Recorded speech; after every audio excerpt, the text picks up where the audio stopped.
От пациентки по заключению КТ нашлось образование забрюшинного пространства, отправляла уже вам на пересмотр.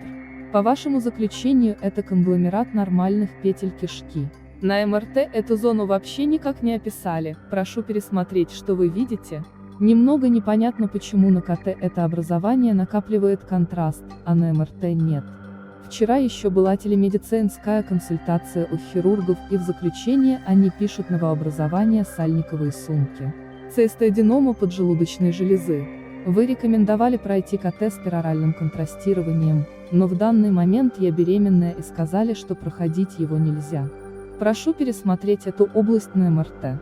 Консультативное заключение по представленным МР-томограммам пациентки 29 лет, дата исследования 19 июня 2023 года, область исследования органы брюшной полости, забрюшинного пространства. Печень, положение и форма обычные, КРП 152 мм, КРЛТ 82 мм. МР, структура печени однородна, очаги патологического сигнала не выявлены.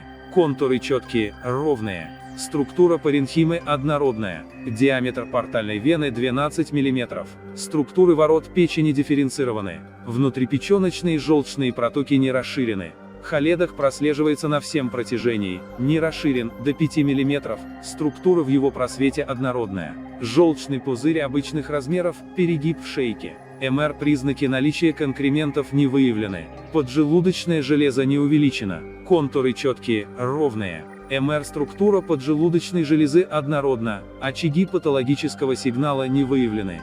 Парапанкреатическая клетчатка дифференцирована, интактна, Вирсунгов проток 2 мм. Селезенка расположена обычно, правильной формы, в размерах не увеличена, надпочечники обычных размеров формы.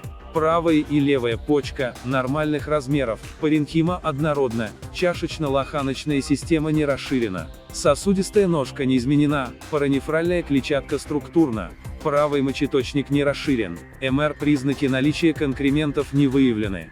При введении контраста очаги патологической васкуляризации и не выявлены. Объемные образования в зоне сканирования не выявлены. В теле TH10, гемангиома размером 16 на 18 на 17 мм.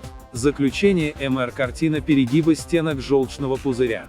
14 июля 2023 года к М.Н. доцент Котов М.А. Заключение не является окончательным диагнозом и должно оцениваться лечащим врачом вместе с результатами других исследований и клиническими данными. Комментарий врача-рентгенолога: на мой взгляд, по МРТ более очевидно, что это петли кишки, поэтому их и не описали в заключении. Да и цистеоденомы поджелудочной железы я не вижу. В целом, повода для беспокойства в животе нет.